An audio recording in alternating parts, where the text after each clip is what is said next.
நடிகருடைய படம் தொடர்ந்து ஏதோ ஒரு காரணத்தால் பிரச்சனைக்குள்ளாக்கப்படுவது விஜய்க்கு மட்டும்தான் நடக்குது. அது ரெகுலரா ஏதோ ஒரு வகையில் நடந்தது. பிரச்சனையே இல்லடா சாமி, நல்லா நிம்மதியா நம்ம வந்துடலாம்னு நினைக்கும் போது ஏதோ ஒரு பிரச்சனை உங்களுக்கு. அது அவருடைய ராசி. இந்த அரசியல் பலரை கட்டாயமா உருவாக்கும். அரசியல் ரீதியா நமக்கு விஜய் ஒரு பெரிய அச்சுறுத்தலா இருப்பாரு. ஏன்னா இந்த டைலாக் எல்லாம் வெளியில வந்தீங்கன்னா விஜயோட மாசு எங்கே போகும். படத்தை முடக்கிட்டோம்னா அந்த பிரச்சனைக்கு இடம் இல்லைன்னு இவங்க நினைக்கிறாங்களா? சென்சார் உறுப்பினர்கள் ஒற்றைப்படையில் வருவாங்க. பார்த்துட்டு இருக்கும்போதே குறிப்புகளை எடுத்துகிட்டே இருப்பாங்க. வன்முறை அதிகமாக இருக்கா, அல்லது ஆபாசம் அதிகமாக இருக்கா, அந்த கண்டென்ட் எப்படி இருக்குது, குழந்தைகள் பார்க்குறதா, இந்த டிஸ்கஷன்லேயே சொல்லிடுவாங்க. உங்களுக்கு நாங்கள் யூ தரோம், அல்லது ஏ தரோம், அல்லது யூஏ தரோம். ஜனநாயகன் விஷயத்தில் அது நடக்கலை. இந்த ஒருத்தர் தனியாக போய் ஒரு வழக்கு போடுறதை இவங்க ஏற்றுக்கிறது இருக்குல்ல, அது நியாயத்திற்கு முற்றிலும் புறம்பானது. எப்போவுமே மெஜாரிட்டி என்னவோ அதுதான் எடுக்கும். இது வரைக்கும் ஒரு சென்சார் போர்டு மெம்பரை அவரே படம் பார்த்துட்டு அவரே நீதிமன்றத்துக்கு போனது இப்போதான். இது மாதிரி இதுக்கு முன்னாடி உதாரணமே கிடையாது. ஆற்றுல ஒரு கால் சேத்துல ஒரு கால் வைக்கக்கூடாதுன்னு ஒரு நினைக்கிறேன். சினிமாவை முழுக்க முழுக்க ஒதுக்கி வச்சுட்டு அரசியல் வரணும். சினிமாவில் இருந்துகிட்டே ஒரு அரசியல் பேசுனதுனால தான் இந்த படத்துக்கு இல்லை. இந்த படத்தை நம்பி ஒரு தயாரிப்பாளர் 500 கோடியை போட்டுட்டு முழிச்சிட்டு இருக்காரு, வருமா வர. இந்த 500 கோடி அவருக்கு திரும்ப வந்துடணுங்கிறதுனால அமைதியாக இருக்கு. இல்லைன்னா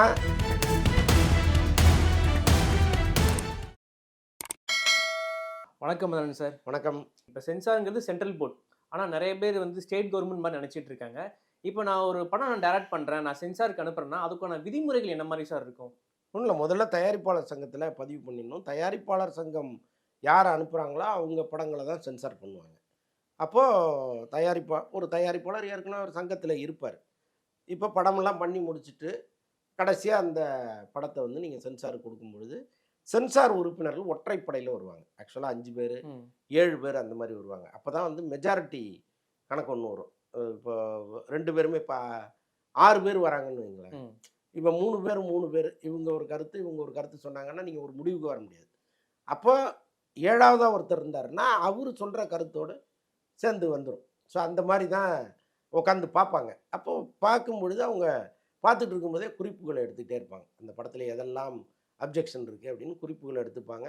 வன்முறை அதிகமாக இருக்கா, அல்லது ஆபாசம் அதிகமாக இருக்கா, அந்த கண்டென்ட் எப்படி இருக்குது, குழந்தைகள் பார்க்குறதா, அல்லது குழந்தைகள் பெரியவங்களோட பார்க்குறதா, அல்லது குழந்தைகள் முற்றிலும் பார்க்கவே கூடாத படமா. ஸோ இப்படிலாம் அவங்க முடிவு பண்ணுவாங்க. படம் முடிஞ்ச பிறகு டைரக்டரையும் ப்ரொடியூசரையும் கூப்பிட்டு ஒரு கான்ஃபரன்ஸில் உட்கார வச்சு அந்த ஹாலில் டிஸ்கஸ் பண்ணுவாங்க. இந்த படத்தில் இதெல்லாம் எங்களுக்கு ஆட்சேபகரமான காட்சிகளாக இருக்குது, இதை நீங்கள் கட் பண்ணுங்க அப்படின்னு சொல்லுவாங்க. அப்புறம் டைரக்டர் சொல்லுவார், இல்லைங்க இது படத்துக்கு எவ்வளோ முக்கியமான காட்சி, இதை கட் பண்ணிட்டா எனக்கு இந்த இடத்துல அந்த இது நான் சொல்ல முடியாமல் போயிடும். அப்போ இதோட கனெக்டிவிட்டி இருக்குது அப்படின்னு அவர் சொன்னார்னா அதை அவங்க புரிஞ்சுக்கிட்டு ஏற்றுப்பாங்க. அப்போ அதில் மைல்டாக என்ன கரெக்ஷன் பண்ணுமோ அதை சொல்லுவாங்க. உதாரணத்துக்கு ஒரு வசனத்தை மியூட் பண்ணுங்க அப்படின்னு சொல்லுவாங்க. இந்த மாதிரி என்ன கரெக்ஷன் இருக்கோ அதை சொல்லிவிடுவாங்க. சொல்லிவிட்டு அந்த டிஸ்கஷன்லேயே சொல்லிவிடுவாங்க, உங்களுக்கு நாங்கள் யூ தரோம், அல்லது ஏ தரோம், அல்லது யூஏ தரோம் அப்படின்னு அவங்க சொல்லிடுவாங்க. சொல்லிவிட்டு சைன் வாங்கிட்டு போயிடுவாங்க. மறுநாள் நம்ம போனோம்னா நம்ம கையில் சர்டிஃபிகேட்டை கொடுத்துருவாங்க. இதுதான் நடைமுறை. அதிகபட்சம் போனால் ஒரு நாள் எக்ஸஸ் ஆகலாம் இந்த சர்டிஃபிகேட்டை கொடுக்கறதுக்கு. ஜனநாயகன் விஷயத்தில் அது நடக்கலை. இந்த ஜனநாயகன்லேயும் சரி, போர்டில் 5 பேர் இருக்கிறதாகவும் 4 பேர் ஒத்துக்கிட்ட மாதிரியும் ஒருத்தர் மட்டும் ஒத்துக்காத மாதிரி சொல்கிறாங்க. இங்கே மெஜாரிட்டியுமே எதுவுமே யூஸ்ஃபுல்லாக இல்லைங்க. இப்போ ஒருத்தர் சொல்கிறது எடுபடாது. எப்போவுமே மெஜாரிட்டி தான். இப்போ ஓபிஎஸை எடப்பாடி நீக்கினார்ல பொதுக்குழுவில், எப்படி நீக்கினார்? மெஜாரிட்டி ஓபிஎஸ் வேண்டான்னு சொல்லும் பொழுது நீக்கிறாரு. அப்போ ஓபிஎஸ்க்கு ஆதரவானவர்கள் அங்கே இருப்பாங்கல்ல, அவங்க நீக்கினது செல்லாதுன்னு சொல்ல முடியுமா? அந்த மாதிரி தான் இங்கே நடக்குது. இந்த ஒருத்தர் தனியாக போய் ஒரு வழக்கு போடுறதை இவங்க ஏற்றுக்கிறது இருக்குல்ல, அது நியாயத்திற்கு முற்றிலும் புறம்பானது. எப்போவுமே மெஜாரிட்டி என்னவோ அதுதான் எடுபடும். அதனால தான் இந்த உறுப்பினர்கள் ஒற்றைப்படையில் வர மாதிரி வைக்கிறாங்க. யாருக்காவது அப்ஜெக்ஷன் இருந்ததுன்னா யார் அதிகமாக சொல்லியிருக்காங்களோ அதுதான் அங்கே நிற்கும். ஆனால் இங்கே என்ன நடக்குதுன்னா, இந்த தனியாக அப்ஜெக்ஷன் சொன்னார் பாருங்க, அவருக்கு மெஜாரிட்டி இல்லை, ஆனால் அவர் நீதிமன்றத்துக்கு போவாராம். அதை எப்படி இவங்க அனுமதிக்கிறாங்கன்னு எனக்கு தெரியல. இது வரைக்கும் ஒரு சென்சார் போர்டு மெம்பரை அவரே படம் பார்த்துட்டு அவரே நீதிமன்றத்துக்கு போனது இப்போ தான். இது மாதிரி இதுக்கு முன்னாடி உதாரணமே கிடையாது. அப்போ இந்த மாதிரி பல நடைமுறைகளை இவங்க உடைச்சிட்டே இருக்காங்க. ஸோ இதுதான் சென்சார் நியாயமாக நடந்துக்கலங்கிறது மட்டும் தெரியும். இப்போ கோலிவுட்ல பார்த்தீங்கன்னா, நடிகர் விஜயோட படத்துக்கு நெறைய பிரச்சனை வரும். தலைவா இருக்கட்டும், மெர்சலா இருக்கட்டும், எந்த படம் எடுத்தாலுமே அது கத்தி. ஏதாவது ஒரு ஆமா. பிரச்சனை வரது உண்டு. இது மாரி வேற ஏதாவது படங்களுக்கு வந்து வேற நடிகர்கள் படங்கள் வந்து பிரச்சனை எதுவும் வந்திருக்கா சார்? இந்த அளவு பிரச்சனை வந்திருக்கா சார்? இல்ல அப்படி பர்ட்டிகுலராலாம் வந்த மாரி எனக்கு தெரியல. படத்தோட அந்த டயலாக் அல்லது படத்தினுடைய கருத்து, அதையொட்டி வந்திருக்கும். முல்லை பெரியார் ம். அணை ஆமா. தொடர்பா ஒரு படம் ஒண்ணு வந்துச்சு. அது தமிழகத்தில் ரிலீஸ் பண்றதுக்கு பிளான் பண்ணாங்க. அப்போ அந்த படத்தை பார்க்கும்போது, முல்லை பெரியார் அணை உடைஞ்சிருங்கிற ஒரு கருத்து அது மையமா இருந்துச்சு. அந்த அணையவே நம்ம உயர்த்தி கட்டக்கூடாது அப்படிங்கிற மாரிலாம் சில கருத்துக்கள்லாம் அதில இருந்துச்சு. அப்போ எல்லாருமே அப்ஜெக்ட் பண்ணாங்க. இது எப்படி தமிழ்நாட்டில ரிலீஸ் பண்றது அப்படின்னு. பிரசோவுல படம் பார்த்துட்டு, அதுக்கப்புறம் அது சீமான்ட்ட சொல்லி, சீமான் அது ஒரு பெரிய பிரச்சனையா கொண்டு வந்தாரு. தமிழ்நாட்டில அந்த படம் ரிலீஸ் ஆகல. ஸோ அது மாரி பல படங்கள இங்க தமிழ்நாட்டில் ரிலீஸ் பண்ணக்கூடாதுன்னுலாம் சொல்லியிருக்காங்க. அதெல்லாம் நடந்திருக்கு.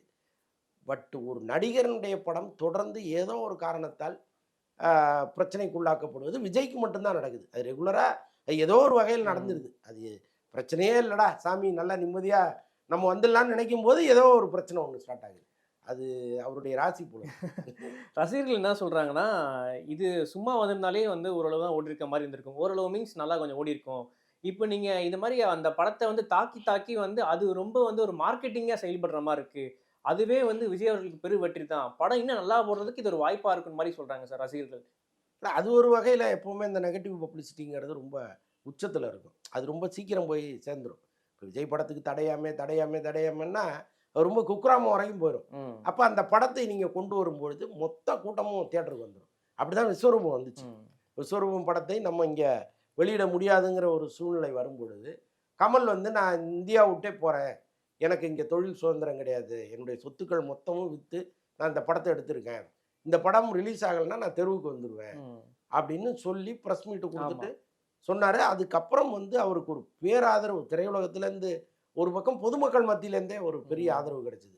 பல ஊர்கள்லேருந்து ரசிகர்கள் கமலுக்கு பணம் அனுப்புனாங்க. ம். அவங்களால் முடிந்த பணத்த ரூ. 100 ரூ. 500 ரூ. ம். 10,000லாம் தொடர்ந்து அனுப்பிட்டே இருந்தாங்க. ஸோ அந்த அளவுக்கு ஒரு பெரிய தாக்கத்தை ஏற்படுத்துச்சு. அந்த படம் மிகப்பெரிய வெற்றி படமா மாறுச்சு விஸ்வரூபம். படமா போய் பார்த்தீங்கன்னா ஒண்ணும் கிடையாது. ஆனால் இந்த ஹைப் இருக்குல்ல, அது பெரிய ஓப்பனிங்க குடுத்துச்சு. பெரிய வெற்றி படமா அது மாறுச்சு. Okay sir. இப்ப ஜனநாயகன் படம் வந்து தெலுங்குல பகவந்த் கேசரி ரீமேக் தான் சொல்றாங்க. நெறைய பேர் என்ன சொல்றாங்கன்னா, அந்த படத்துல இது அதுக்கெல்லாம் சென்சார் ஈஸியா கிடைச்சிருச்சு. அதெல்லாம் வந்து பெருசா ஒரு சர்ச்சைக்குரிய கருத்துக்கள் எதுவுமே இல்லாத மாரி தான் இருந்துச்சு. ஆனா இதுக்கு வந்து ரொம்ப விஷயங்கள் இருக்கே. உண்மையிலேயே வந்து இது ரீமேக் தானா? இல்ல ரீமேக் மாரி மேல வந்து ப்ரொஜெக்ட் பண்றாரா வினோத்? வினோத் ப்ரொஜெக்ட் பண்ற மாரி ஒரு ஆமா. கேள்விகள் இருக்கு. ஆக்சுவலா ஒரு சின்ன திசை திருப்பும் முயற்சி தான்.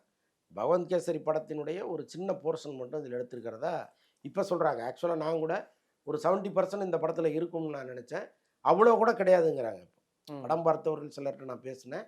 பகவந்த் கேசரிய பார்த்தவங்களும் கூட அவங்க. அவங்க என்ன சொல்றாங்க, முழுக்க முழுக்க அப்படியே எடுக்கலங்க. ஒரு 30% எடுத்திருக்காங்க. பாக்கி எல்லாமே அச்சுவனத்தோடைய இன்புட் தான் அப்படின்னு சொல்றாங்க. அப்ப அதில நெறைய அரசியல் பேசியிருக்காங்க. இந்த அரசியல் பலரை கட்டாயமா உறுத்தும். ஒருவேளை இந்த தகவல் எங்கேயாவது வெளியில போயி, அரசியல் ரீதியா நமக்கு விஜய் ஒரு பெரிய அச்சுறுத்தலா இருப்பாரு. ஏன்னா, இந்த டயலாக் எல்லாம் வெளியில வந்ததுன்னா, விஜயோட மாசு எங்கேயோ போகுங்கிறாங்க. ஸோ அப்படி இருக்கும்போது நம்ம படத்த முடக்கிட்டோம்னா, அந்த பிரச்சனைக்கு இடம் இல்லைன்னு இவங்க நினைக்கிறாங்களா? ம். என்னன்னு தெரியல. மத்திய அரசையும் அ திட்டியிருக்கிறாரு.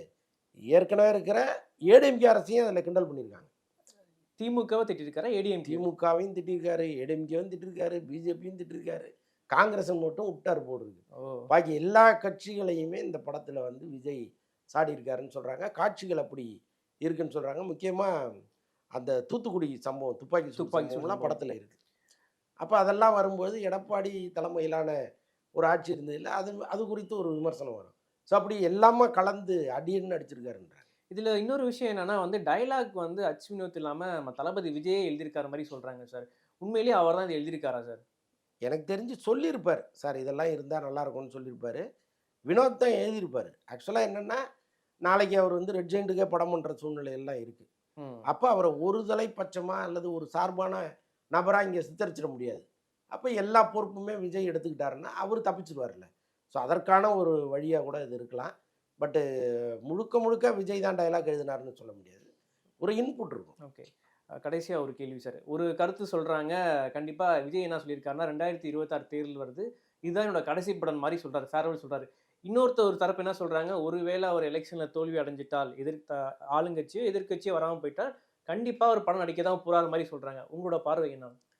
அவர் நடிக்க வரணுங்கிறது என்னுடைய பார்வை. இது நடக்குமா, நடக்காதாங்கிறதெல்லாம் நமக்கு தெரியாது. அவர் முடிவெடுக்க வேண்டிய விஷயம். ஆனால் ஆத்துல ஒரு கால், சேத்துல ஒரு கால் வைக்கக்கூடாதுன்னு அவர் நினைக்கிறார்.